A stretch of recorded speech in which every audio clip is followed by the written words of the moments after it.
then that'll sort of get a general kind of discussion in reference to that. And then that last segment, which is 10 minutes, and we'll talk about general kinds of things that fall within the framework of some of the challenges of African American youth.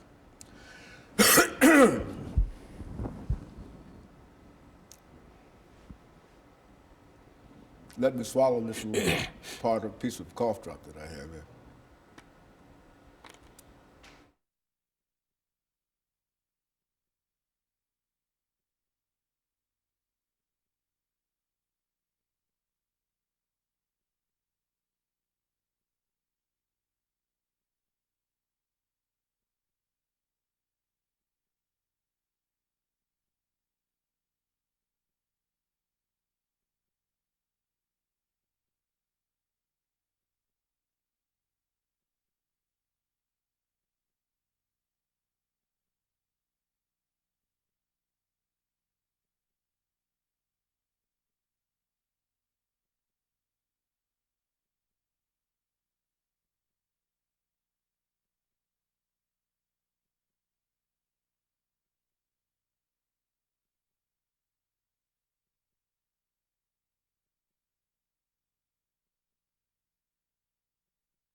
Welcome to the show this morning.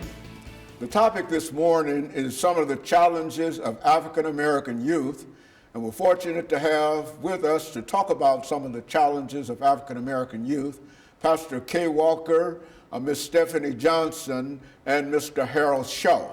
Of course, let me welcome all three of you to the show this morning, Pastor.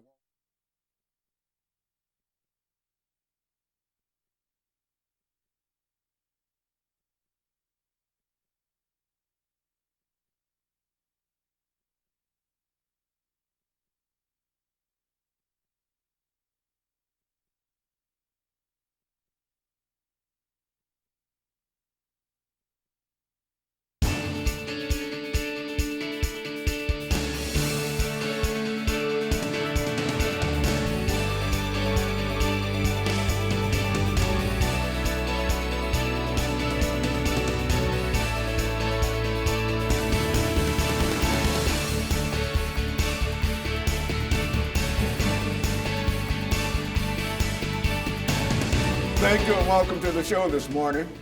The topic this morning is the challenges of African American youth, and we're fortunate to have with us to talk about some of the challenges of African American youth, Pastor Kay Walker, Ms. Stephanie Johnson, and Mr. Harold Shaw. And of course, Pastor Walker, Ms. Johnson, and Mr. Shaw, let me welcome the three of you to the show this morning to talk about what I consider to be a very, very important topic, and a topic that the three of you have a lot of information in reference to it. And of course, Pastor Walker, you've been with us on many occasions, as well as Ms. Johnson, you might be new to this particular show, but the three of you should know that this first segment will be made up of what we call your background, education, and experiences. The idea is to give the audience some idea as to who you are, talking about the topic dealing with some of the challenges of African American youth. Then we'll have a break, and we'll come back for an 8-minute segment, and we'll give you an opportunity to further expand upon some of the challenges of African American youth, and then we'll have a break, and our final segment will be 10 minutes, and it gives us an opportunity to sort of bring together all of the information that we've tried to deal with this particular morning. And so let us start off, Pastor Walker, by having you to give us some information, some statements in reference to your background, your education, and some of your experiences. Ms. Johnson will do the same, as well as Mr. Shaw. Well, thanks again, Dr. Haney, for having me on the show. I've been here many times, born and raised right here in Nashville, Tennessee. Good parents, I call them good parents. They raised me right. I went wrong, but they raised me right. ended up becoming got kicked out of the public school system here, actually in the state of Tennessee. Back then, they had a safety net for me. I was able to go into the military. Now you have to have a GED or graduate to be able to get in now. But back then, you could go in without it. So I went into the military after having also gotten into some trouble. After getting kicked out of the public school system, got out of the military, got a GED through OIC, Opportunities Industrialization Center. From there, did some studies at Tennessee State University. Didn't complete it. My drug addiction got the best of me, drove me out of the college scene, ended up incarcerated in the state prison system. And just lived a lifestyle of crime for many years, 17 plus years, drug addiction, crime, and all of that stuff back in 1986. To be exact, August 24th, God intervened in my life, called me away from that lifestyle of drug addiction and crime and everything, and called me into the ministry. This is what I've been doing ever since. That's what brings me to this show, because I'm always looking to make a difference in the lives of other people. Very good. And of course, Mr. Johnson, what about you? Hey, I was born and raised here as well. I grew up in my grandmother's home. She was a foster mom to 100 plus kids here in Nashville over the decades. And so I saw a lot of youth coming in and out. A lot were African American youth. And then I went to Hunter's Lane. It's one of the, I would say, more rougher schools here in Nashville. And there was a lot of fights and violence in there. I went on to go to Regent University, where I got a degree in organizational leadership and management. And there I learned about human trafficking and started doing a lot of work in that, and saw a lot of African American women being put into that trade and whatnot. And so, yeah. Very good. What about you, Mr. Shaw? Well, I'm born and raised right here in Nashville too, over in North Nashville. Graduated from Pearl Cone, went into the military, did 20 years in the military. While in the military, I had a chance to do some mentoring and do some work with kids in high school. That what led me to, when I retired, to start my own organization. It's me and some of my dedicated best friends and staff members that I have with it. It's called We Are Relevant, and our main goal is to get these kids ready for college. I read through a website, it's called usnews.com, and it actually gives a grade point for all the different high schools. And then when I seen that Pearl Cone was graduating 87%, only 6% of them was ready for college. So I knew at that time that even though it's 87% sound good, these kids are not ready for college. So we're gonna start at the 5th grade level, and we mentor those kids all the way through high school, and it also has to make sure that they do community service. And so in a real sense, all three of you represent some efforts to deal with some of the challenges of African American youth. And what we'll do, we'll have our first commercial break, and then we'll come back and we'll allow the three of you to talk about something specifically in reference to some of the problems or some of the challenges or some of the successes of African American youth during this second period following this very, very short commercial break. And of course, what we'll try to do is to join you when we come back with our second segment of the show for the morning.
Thank you, and welcome back to the second segment of the show for today.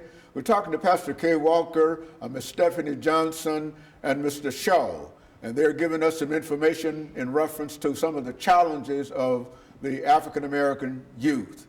And of course, let's start off with you, Mr. Shaw, by having you to think in terms of some of your activities and how this would fit into some of the challenges dealing with the African American youth, as well as we said earlier, some of the successes. And then Ms. Johnson will give us some basic information in reference to her challenges, and of course Ms. Johnson is going to talk and speak as loud as she possibly can so that we can hear her talk about some of the great things that she's doing in reference to the challenges, and of course Pastor Walker will close us out for this particular segment. Let's start off with you, Mr. Shaw. Well, some of the most important challenges that our kids have today is education. A lot of these people in a society, just because we come in an urban neighborhoods thinking that the kids are bad. So right off the bat, they're branded as being bad. They're not bad. To me, I think they're just uninterested. And it's kind of hard for the kids to be interested in something when the classes are overcrowded. So my organization, being We Are Relevant, WAR is our nickname, because we are at war because these kids are killing kids. So our main goal is to make sure that we can help these teachers out in the classroom. We want these kids to graduate with a 3.5 GPA or better. That way when they do go to college, when they do go on to further their education, they have the backgrounds and the means to be successful, be, good in the community, and hopefully they can go out and mentor, do the same things that we're doing. We all have had some bad times in our past, but we've overcome those. As I'm getting older, I'm grateful that I've overcome those. So I want to make sure I pass that knowledge on. What about you, Stephanie? Let's talk about some of your experiences working with young people, and whether they have been positive experiences or whether they've been negative experiences. Talk about that this morning. A lot of my experiences have been positive. I am one of those youth as well. I look at a lot of statistics and things like that, and looking at the jail statistics, a lot of those youth who are going into jails, they come from single parent homes, single mother homes. And so we really have to start focusing on that area. And then talking with the police department, they really believe that we need more volunteers in school. And so we see these two areas shouting to us about this is a problem. So if we can see the problem, like this young man, we can start to go in and really focus on it and solve it. Very good. And I think you mentioned earlier in reference to some of the problems that you've dealt with, dealing with incarceration and information that you have in reference to that. So make some statements in reference to that. So our Johnson. DA's office is not the most, they're very lenient on things, and that's coming from state down. Like they don't want to be looked at as too hard or anything on crime, but a lot of the crime that's happening is repeat offenses. And I understand not wanting to put people in jail because we don't really have a reform system. But there are organizations who believe in reform, like Men of Valor, and I believe we need to support those organizations that are helping to reform people in prisons and be a little tougher in those areas, because if we know that the people that are committing the crimes are repeating it, then we have to do something about it. You know, Pastor Walker, I think we've talked about this so many times that we assume that everybody understands exactly some of the challenges that our youth face. But at the same time, each time we turn on the television show or read the newspaper and et cetera, we find many, many lives that have gone wrong. Make some statements in reference to that. Well, Dr. Haney, especially when you talk about the prison system and stuff like that, having spent time in the prison system personally, they say the purpose of incarceration is for punishment and rehabilitation. You get plenty of punishment, in terms of how long you stay incarcerated and being away from society and stuff like that. But when it comes to rehabilitation, that's a whole different thing. There's not a whole lot of interest in rehabilitating individuals incarcerated in the system. And especially when you look at the juvenile system, man, it's somewhat of a joke. And these children are going out here committing crimes, and they're sending them into the juvenile system. But at the same time, I don't think there's enough taking place in there as well to cause any sense of real type of rehabilitation. It's kind of like a joke, and then they get back out. It's like, oh man, that wasn't nothing, until they end up in the big boy penitentiary. But education, as Brother Shaw was alluding to, education is important because people say what you don't know can't hurt you, but what you don't know can destroy you. And a lot of what our youth are dealing with are things that they don't know. And because they don't know it, they get involved in stuff that actually derails their life or takes away opportunities for them to really have a life. And as a result, now they're caught up in a system that is by design to destroy them anyway.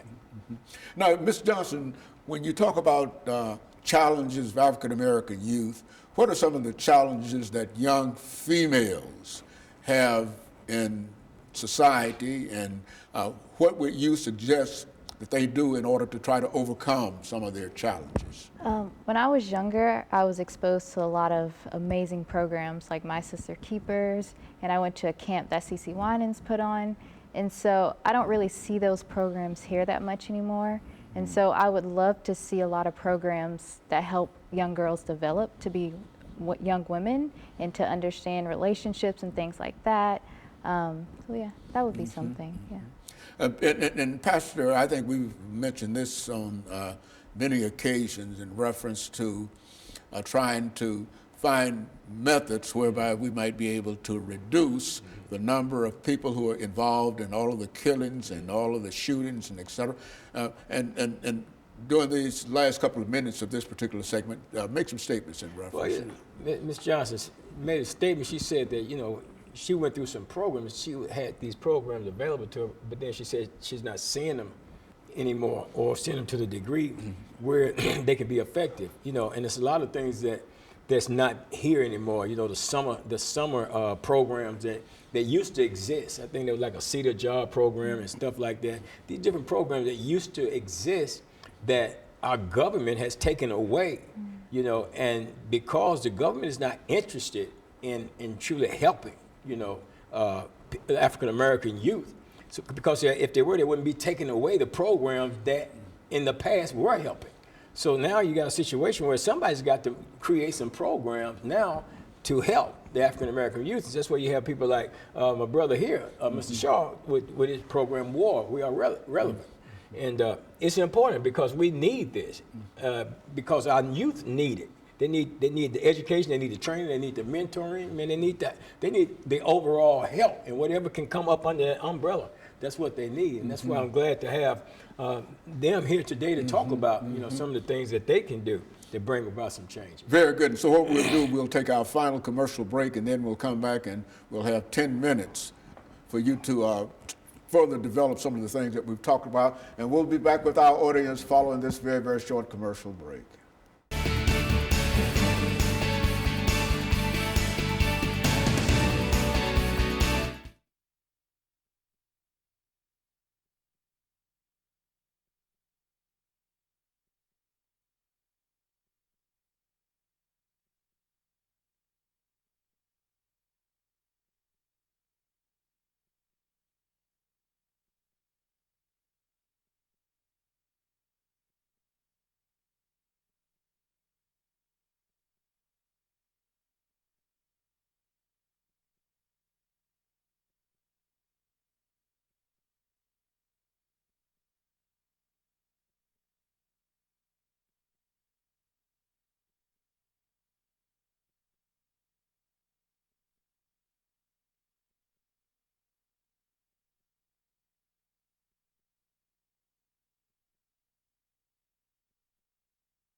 Thank you. Welcome back to the final segment of the show for today.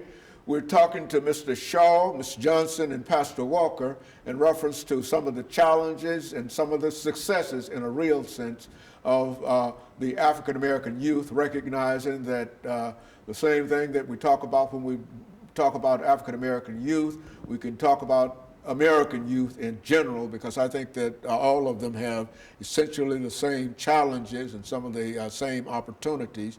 But since we're dealing specifically with African American youth today, we want to deal with those challenges. Mr. Shaw. Well, I think one of the greatest challenges is that we have to meet these youth on their terms. We can sit here and talk every day on TV shows, we can have rallies in parks, we can march up and down the street, but those youth that's out there committing those crimes and doing that, they're not there. So we have to meet them. That means if we had to go to the school, we have to go to the alternative school, if we had to go door to door and get in their face and let them know that, hey, this is unacceptable, we're not going to stand for it, and let us show you the way. We've all been there, we've all made mistakes. If you just listen to us, just try it one day at a time, you can reduce this. These kids out here just shooting for no reason. I mean, I don't understand it. It's just imperative. And the incarceration rate, like he was saying, that they just go into jail and in juvenile and they think it's a joke. They just don't understand it. But the things that you're doing are impacting lives. If you kill someone, there's no coming back from that. Dead is dead. But you can get locked up and you can go inside and you can rehabilitate yourself. Once you rehabilitate yourself and come out, it's imperative that you go out and pass that knowledge on. It's the object of it is to be wise, learn from other people's mistakes. So that is where war is coming into. I work with a lot of different organizations. Gideon Army, of course, is out here in 37208, which is the highest incarceration rate in the country. 37208, that's where I was born. And then we have Dads Against Destruction, my good man, Mr. Philip Hawkins. He's working with fathers and, helping them get off their, lower their child support. So try to put the fathers back into the kids' lives. Once you get all these different organizations, like working with Ms. Johnson, if we can get all these different organizations and get together and pull together, but we got to get on the streets. You got to get these kids where they at, while they standing on the corners, in the corner stores, wherever they at, that's where you got to meet them at. If not, we just fighting a losing battle. Excuse me, Ms. Johnson, I think you mentioned something about African American youth incarceration. Speak to that. Well, I guess basically the reform part. But I would love to see people work before they get to jail. I'm getting into politics right now. I'm running for District 7 Council. And one of my points is education and really involving the youth in their education, how they want to see it. I was when I was younger with the Mayor's Youth Council Summit, talking to the board of directors and telling them this is what we see and this is what we want changed. There's a program with the Civic Design Center where they have a program where they can do architecture and they can go and redesign their communities. Like, how amazing would that be if a youth was able to design their community? They would be less likely to destroy it, in my opinion. So we have to meet them where they're at, ask them what their needs are, what they want to do, and then support them in that. It seems that no matter what we have to do, Pastor, it seems that the problem is so overwhelming that so many people simply want to turn their back on the problem and walk away. But speak to what we might be able to do to change some of the attitudes that people have in reference to our youth. As Brother Shaw was saying, you have different organizations and different agencies and different fellowships or sororities or what have you. We need to come together to create an environment that's conducive to positive growth of our youth, to show them something different than what they're seeing, to take them out of the mindset of their immediate environment and show them something else, show them something that's culturally different, show them the possibilities that they have within them, that what's out here is within reach for them as well. But, amazing enough, and you said it, man, is that a bunch of adults can get together, man. We have a youth rally. A bunch of them adults having a youth rally. And the youth are not there that we need to be rallying in to get information to. So the thing is, you got to go out there where they are, and you got to deal with them in their environment. It's kind of like you can't go out, if you was a hunter and you was going out hunting some type of game, you can't just turn the TV on and capture that game. You got to go out there exactly into the area where the game is in order to hunt that game. And it's the same thing when it comes to dealing with our youth. We have to go out there where they are and deal with them where they are and talk to them where they are. I've had the opportunity to go ahead, I'm sorry. No, I was thinking, Mr. Shaw, before we get away for today, that I believe that the economic situation that many of our youth find themselves in has something to do with some of the challenges that they have. Do you believe that if somehow we made some kind of system, a society that would allow every youth, once they complete high school, to have access to a job or some method whereby they might be able to make a little money? A CETA program or whatever program you call it, but one thing that would be assured to them that once they graduate or whatever, they've got a job somewhere. And that is good because Tennessee Promise is one of the good ones that they get. You know, once they graduate, they can get to go to community college for 2 years. That's a good start, especially if you're planning on, you know, excelling in academics. Mr. Walker, as he said, once he finished his time, he went on and you see now he's a pastor. I mean, so it doesn't matter where you start. It's how you finish the race. You know, as we just had a real bad incident in California where Nipsey Hussle killed away, but the name of his clothing store was Marathon because he was saying marathon is not a sprint, it's a marathon life. You have to take your time, you have to excel, but as you were saying, giving these kids some opportunities to get out there and earn some money would be a whole lot better. Would you think that would be cost effective, Ms. Johnson? Absolutely. We're investing millions into businesses to come here because of the ROI, the return on they believe it's interest, investment. Thank you.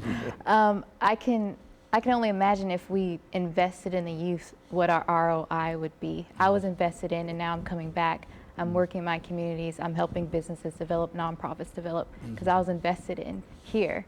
A lot of my background and my passion comes from what I did here in Nashville. So the fact that that's being taken away, you're going to stifle all of that, and we can't continue to do that.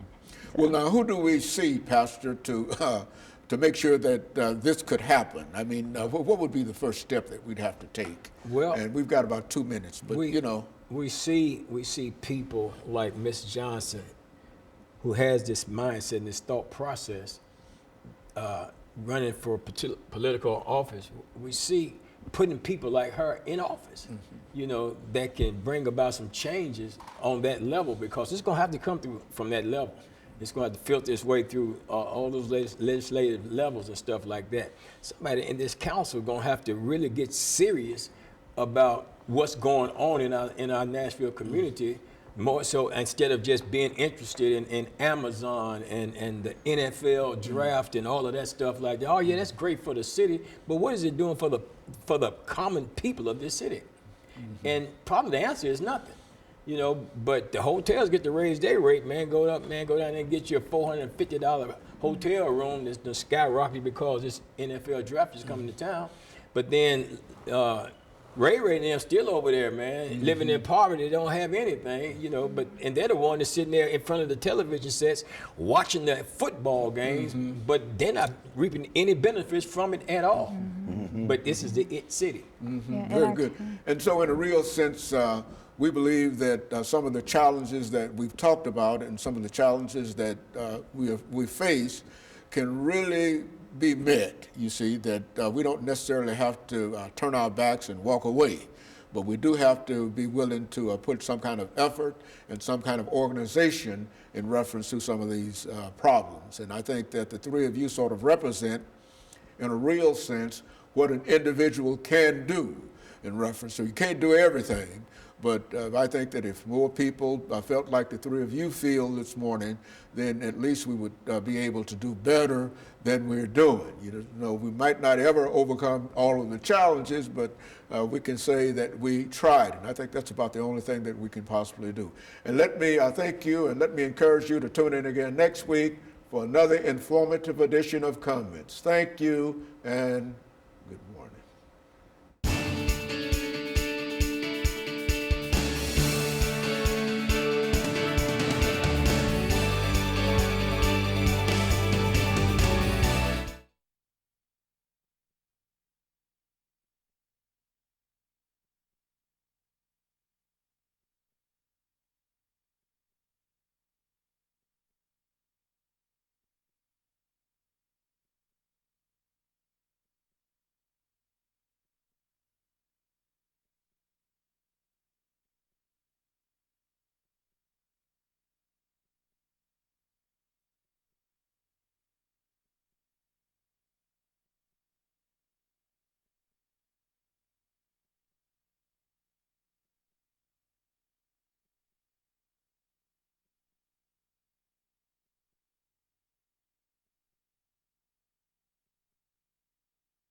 You don't remember that?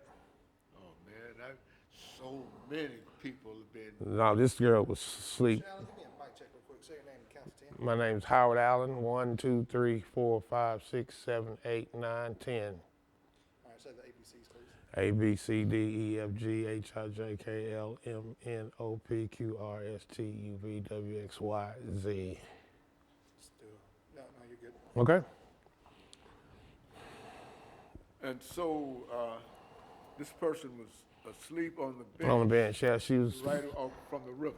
she was on the pillow out there in the water, you know, and A pillow in the water.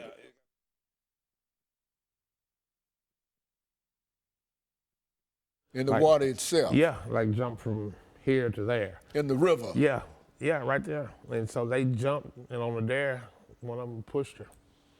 And she went to Tennessee State, but she was bipolar. And she had been sleeping at Hard Rock Cafe, had been taking care of her, buying her cigarettes and feeding her. And she was black. And 2 white men out of Wilson County just went on the dare, jumped and killed her. And then they wouldn't move the barge, so it happened on the 11th. On the 22nd, they moved the barge and she popped up. Gave the guy 15 years for pushing her. I'm so sorry to hear that. I'm sure I heard. Yeah, It's so much that happens to folks, man, and to declare yourself to be homeless. Now, in other words, Brother Allen, you're telling me that, It could have been me. no, I'm Yeah. telling you that you live the existence of a person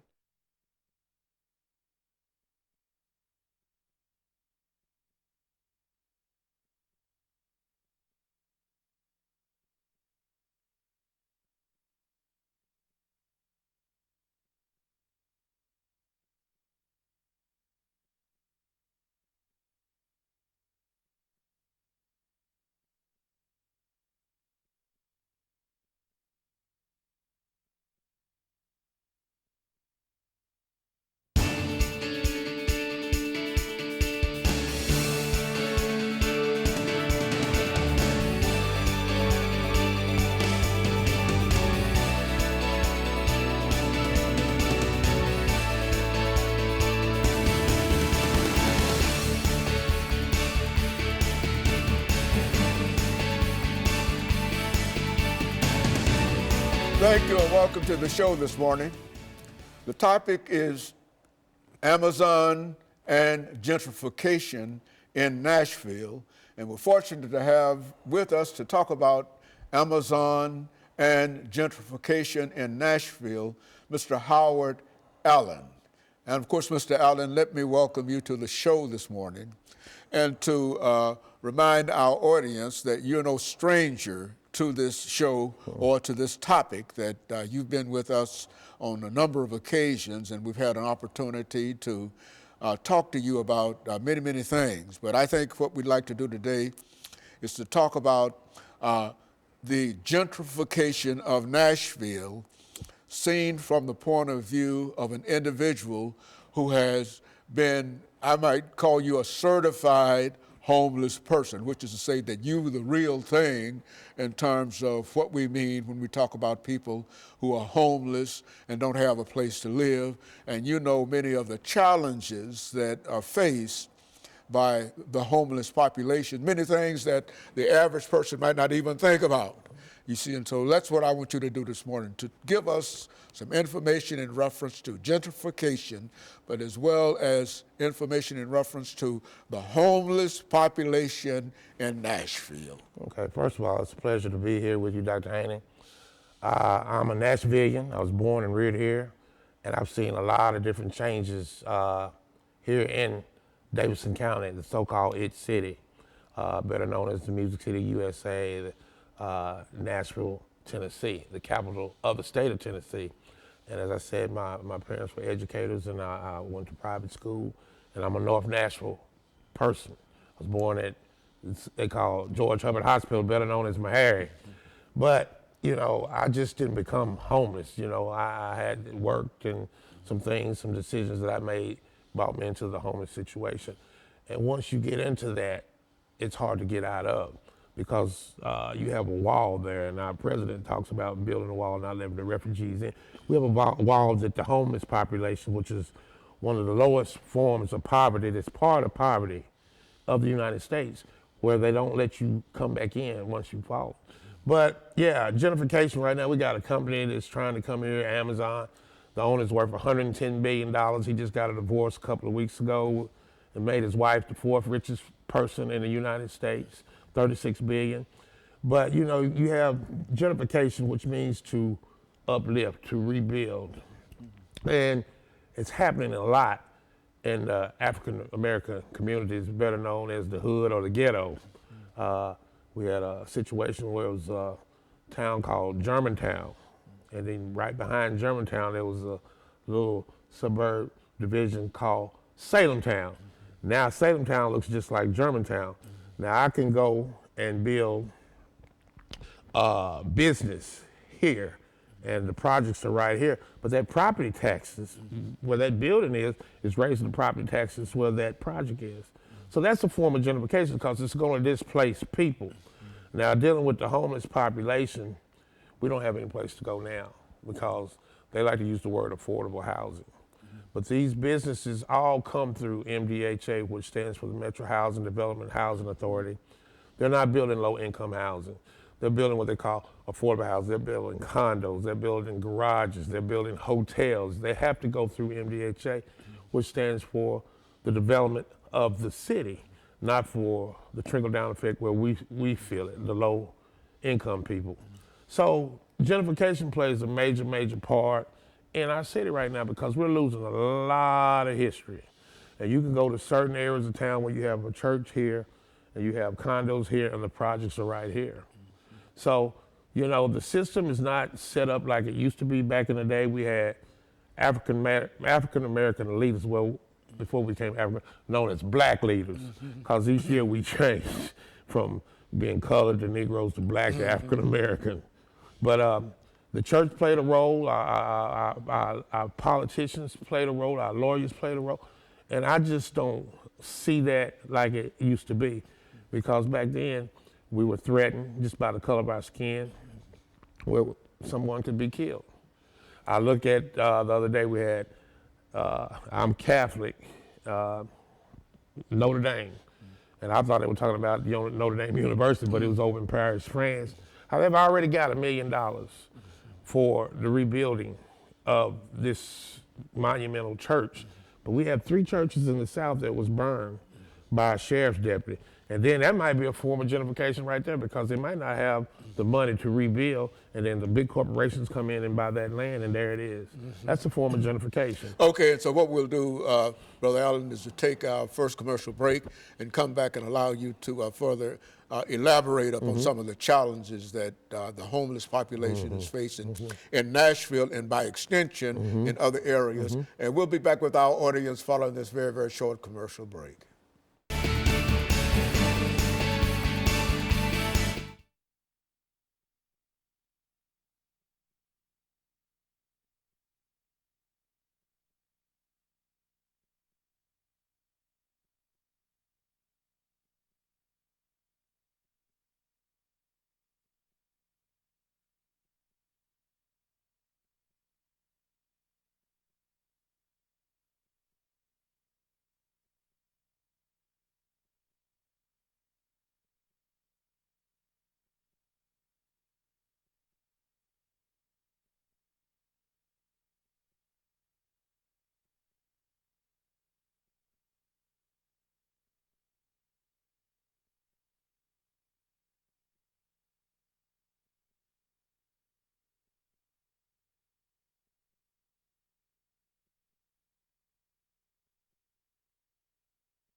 Thank you and welcome back to the second segment of the show for today. we're talking to Mr. Allen, who is the person that is giving us some information in reference to the homeless population. And of course, Mr. Allen, Howard Allen, I forgot the Howard okay. for a minute, Mr. Allen, even though we've had you with us on a number of occasions. But anyway, what we'd like for you to do is to simply give us some information in reference to the homeless population and some of the challenges that our audience might not know. We read about the homeless population all the time and simply dismiss them. Yeah. But tell us some things that you think that the population ought to know about being homeless in Nashville. Well, when you're homeless here in the so-called It City, you're surviving. You're not living. And I want you to know it's hard for me. I have a system of how to do things, but it's 3 times harder for a woman, because you might have a woman that has been under domestic violence. She might have lost her job. Her rent might have went up, and then it's best for a woman to have a friend, and then you might be able to kind of maneuver a little bit, because if you don't, you know, you might be as humble and Christian as Jesus himself, but when you become a woman and you're out here on the streets and you don't have anything to eat and you can't use the restroom, whether you can't make it to the library or the bus station when they shut down, we have no place to use the restroom. We get caught using the restroom and get 3 convictions. That's sex offender registry. We're on that. But that woman will have to do certain things that she wouldn't have to do if she had housing. And that's when we become her worst nightmare, men. But for men, we have the same thing out here on the street that's in housing. We have some people that have WPHDs, but they've become alcoholics, so they, instead of saying I'm a doctor, they say I'm a drunk. We have lawyers, former lawyers, architects, plumbers. And then I want you to know something. One of the biggest stereotypes is that we won't work. 2/3 of the homeless community work, but we're not making a living wage job. They're making $7.25 an hour, so you might have to get a friend with you so you can get a hotel room for that night, and it's like a dog chasing its tail, because you're not making a living wage. You might get one night's sleep with a partner and you'll be able to buy you a pack of cigarettes or wine or whatever. They say we drink, you go home and have a cocktail. That's because you have a room or a house. But if we get caught drinking out on the street, we're alcoholics or whatever, you know. The same thing that's in housing is out here on the street. That's quite a bit of discrimination. Oh, in a very real much sense so. Against And, the homeless population. yeah. Is that what you're saying? Yes, that also, but then they play with the numbers. You know, they want to say 2,400 homeless in Davidson County. I can take you down Gallatin Road, Murfreesboro Road, Dickinson Road, Charlotte, and show you 2,000 on each one of those streets. Then they don't want to talk about the population of the metropolitan school kids that are in Davidson County metro schools that are homeless. You think that there's a large number of, well, where does an individual who has children, where does his children go to school? I mean, they have to go to school somewhere. They go to the metro public schools, but they can't give us the exact number. But we know, I know at least 2 years ago, it was estimated that we had 8,000 metropolitan public school kids that were homeless. Well, homeless, no place to call. And so they try to say that we have like 24, 25, they do the count. But I estimate, because I'm out here on the street, we have at least between 23 and 24,000 homeless individuals in Davidson County. And gentrification plays a part on that, because sometimes we're camping our tents out where they're doing the gentrification, you know, and until we have to move, you know. It's just There's like, no kind of stability in terms of your life and whatever. well, like I said, I'm surviving. I'm not living. I mean, this is the lowest form of poverty, and we have over 140 million people that live in poverty. But this is the lowest form when you're out on the street. Like I said, the Metro Housing Development Agency, they use the word affordable housing. They're building condos. They're not building low income. The only thing that's going to be affordable housing for me is if they arrest me because where I camp, I'm camping illegally because I'm camping on metropolitan government property. But I do pay taxes, even though I'm not paying the taxes like they think by buying cigarettes or whatever. That's how I pay my taxes. So that's my property. I feel like you won't bill for me, so I'm camping on public property. So therefore, when they arrest me they're going to send me to affordable housing, which is called a jail. And it will, our new jail will That's open up. affordable housing, Yeah, it's green light special. Uh-huh. And they're going to open this new jail up in July. So, and then right now we're getting ready to have something very, very big and spectacular. It's going to happen in Nashville called the NFL Draft. So they're going to start arresting a lot of the homeless individuals that are out here on the street because they don't want people to see that part of the so-called It City. And the thing of it is, economic advance is not the same as human progress. And that's what we need here, human progress. We need the churches to stand up and say things. We need our community leaders to stand up and say things. We need our government officials to stand up and say things. And see, and the thing you can do on Sunday is go to church and worship a poor man. And guess what? He was homeless. And his name is Jesus. And then you ignore one Monday through Saturday. And so the homeless population really isn't given any real opportunity to move beyond homelessness. Would you say that might be? Well, what they do is a lot of talk. They want to act like they want to really help us, but they're not helping us at all because anytime, if you have an experience, B.B. King used to say, in order for you to sing the blues, you had to live the blues. So there's no way someone that hasn't experienced a homeless lifestyle can tell me how to live because you don't know. So if you're going to discuss something and not include us in the discussion, you're doing nothing for us at all. So there's a lot of uncertainty in a real sense. There's no real pattern in terms of how, when you get up in the morning, you don't have any idea where you might lay your head. Well, I do. I do because I know there's a lot of ways of a lot of people accommodating, that don't. But the thing about it is that's a mindset that people have, that even though you might have a place, that place might not be there for you when you get there at that night. Well, you're right. Uncertainty in reference to it. And I would imagine that that's a real challenge just in terms of being able to live and to have any kind of social life and any kind, I mean, how does that work It's out? no social life. And you're right. One morning I left from my tent, and it'll be a year, April the 21st. I left from my tent because I was doing a documentary called The Two Nashvilles filming.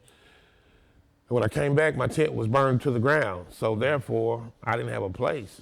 And so, but it's really, really sad because you don't have just a place to go eat or a place to sleep, and you have to think about that. That's stress. Okay, so what we'll do, we'll take our first commercial break, and we'll be back with our audience following this very, very short commercial break.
Thank you, and welcome back to the final segment of the show for today.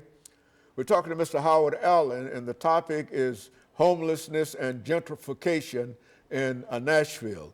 So let's see if we can look at this last segment, Mr. Allen, and to have you to enlighten our audience in terms of some of the challenges over the next 10 minutes of being homeless. When you get up in the morning, do you have, what about taking care of your body and eating and, I mean, what are some of the typical kinds of things that persons that don't have a home face once they get up out of whatever bed they're laying in at that particular moment? Well, we have been blessed with Father Charles Strobel that does the Room in the Inn, where during the winter months from November the 1st to March 31st, the churches bring us in, and therefore that takes a big burden off a homeless individual for that night because he's able to take a shower, get up and have breakfast. But for me, I just have a system, and I can't just tell you everything I do because some of it's top secret.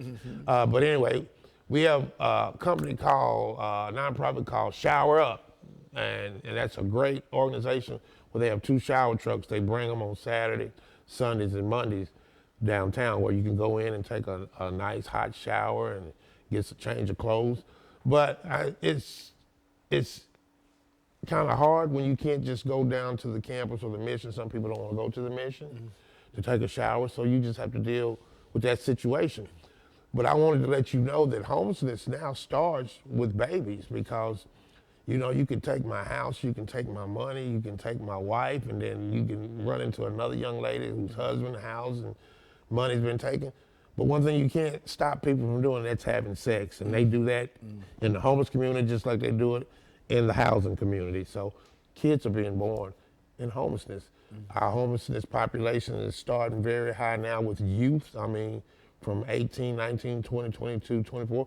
We have a large LBGT community in the homeless population. So I don't know what's that like for some of them because that's like a double whammy because they're gay and they're homeless too. But, you know, it's just a lot of different aspects dealing with homelessness, and nobody said in the 3rd grade, said it and said, I'm gonna grow up to become homeless. It's just it's decisions happen, things happen, loss of rent, sickness, whatever can happen. And you can become without. I mean, you know, you had people that dealt with Katrina, you had people that dealt with the fire in Gatlinburg, and even though they had insurance and eventually they were gonna be rebuilt, but for that moment they were homeless and they were dependent on a disaster relief, Red Cross or the church or whatever to help. And none of us in the homeless community are asking for a handout. We just want a hand up. And it's hard to get that because some people, homelessness scares a lot of people. Either you might pull me down where you are, or, and then sometimes they act like they don't see it, but you see it every day. And then you see the gentrification process happening every day. All around the homeless. Not just all around downtown, and I mean, you don't have your police, your nurses, your teachers, your doctors. They can't live in Davidson County because this cost of living is so high. So they're living in Wilson County, they're living in Rutherford County, they're living in Robertson County, they're living in Montgomery County because you can't afford to live here.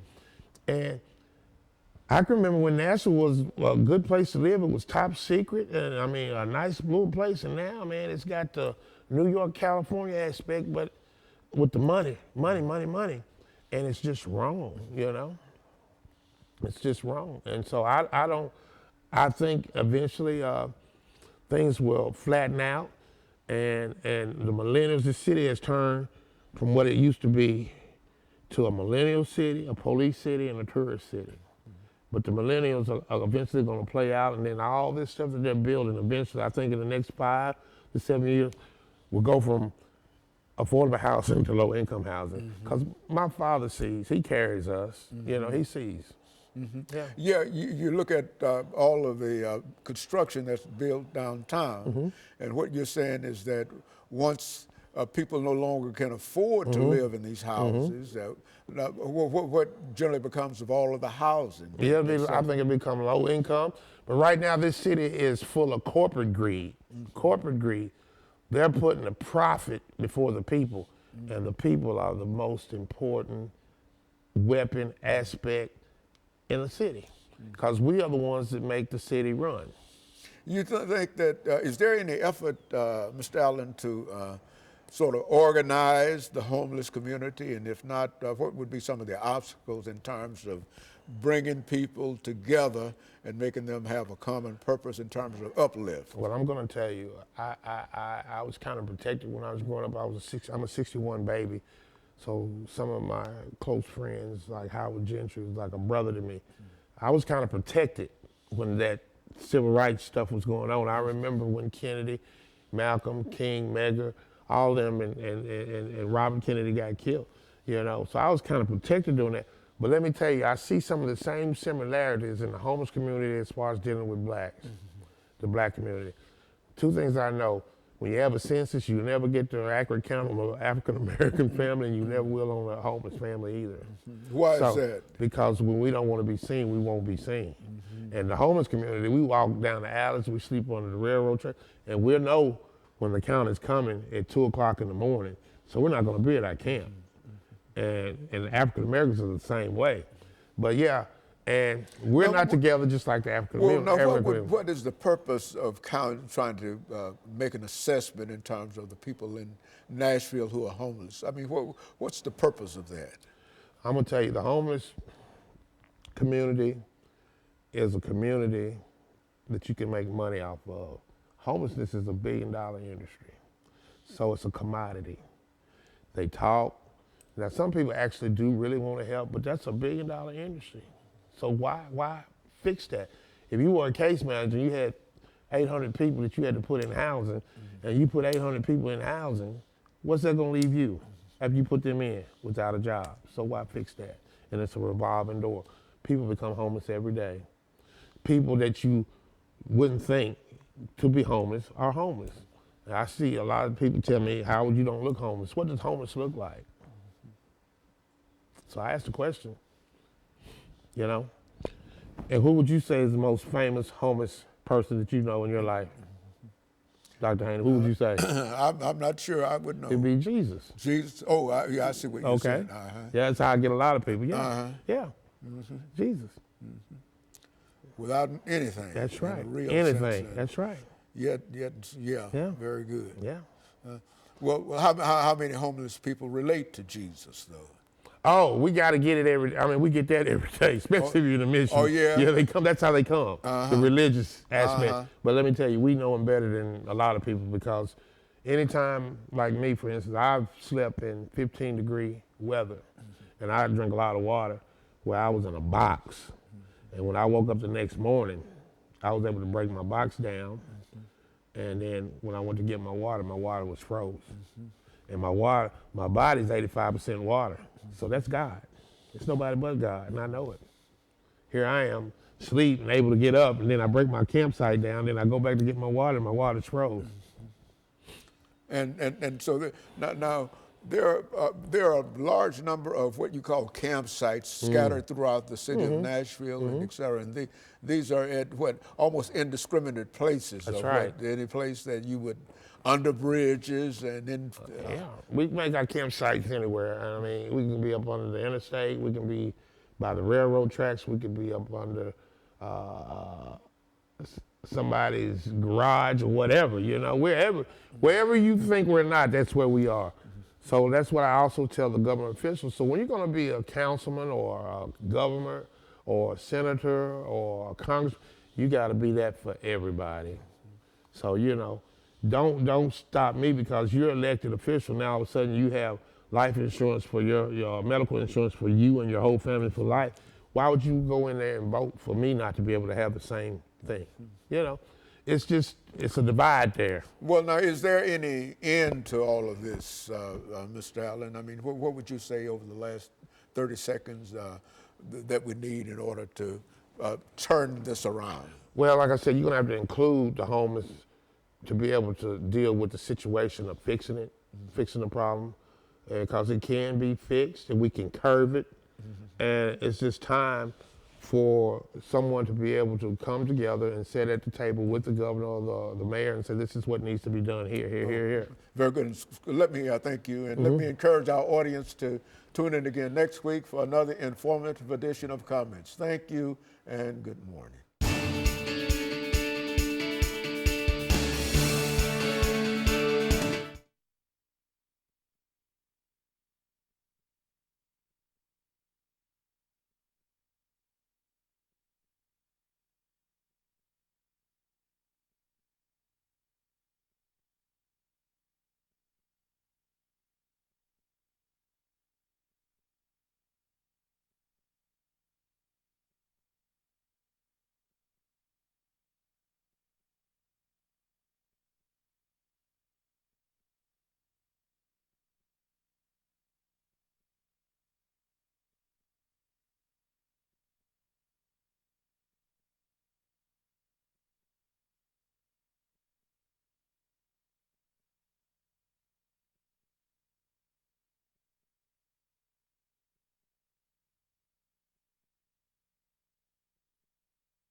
No question about it. Yeah, yeah.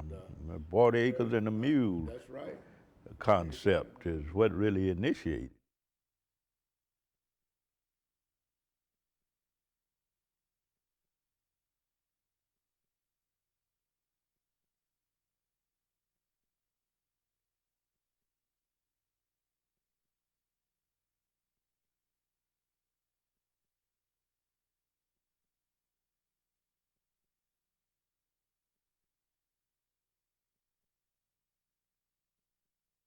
And I generally do 5 each setting, but we lost Alana this morning, Lost what? my granddaughter.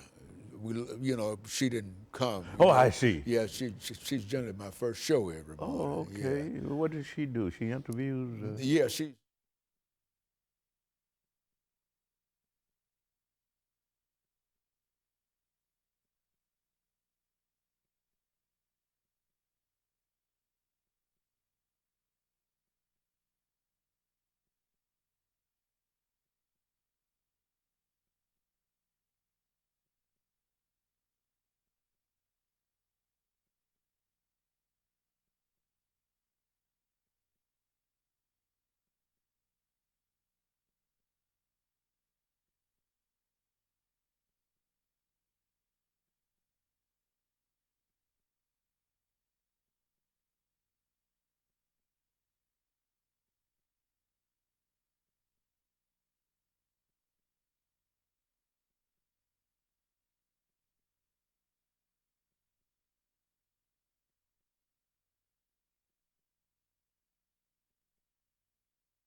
Thank you.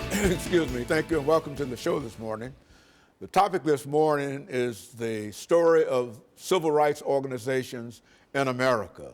And we have to talk about the story of civil rights organizations in America, Dr. Lewis Baldwin. And of course, Dr. Baldwin, let me welcome you to the show this morning. Thank and you. let me make our disclaimer, as we do each time. Yeah. And Thank we're you so much. delighted to have you, and you're such an eminent individual, and we try to have you as many times as we possibly can. Thank you. Because we know that you've got a lot of information, you've got a lot of books, and you're very much aware of what is going on, not only within the African American community, but within all communities, and you're just a learned man. I'm not whether you're Thank you. self-made or whatever you are, but however it came out, you were there. Thank you and so much. And you've made tremendous contributions. Pleased to be here. Thank Now, you. what we'd like to do, Dr. Baldwin, is to have you to give us some information dealing with the growth and decline Yeah.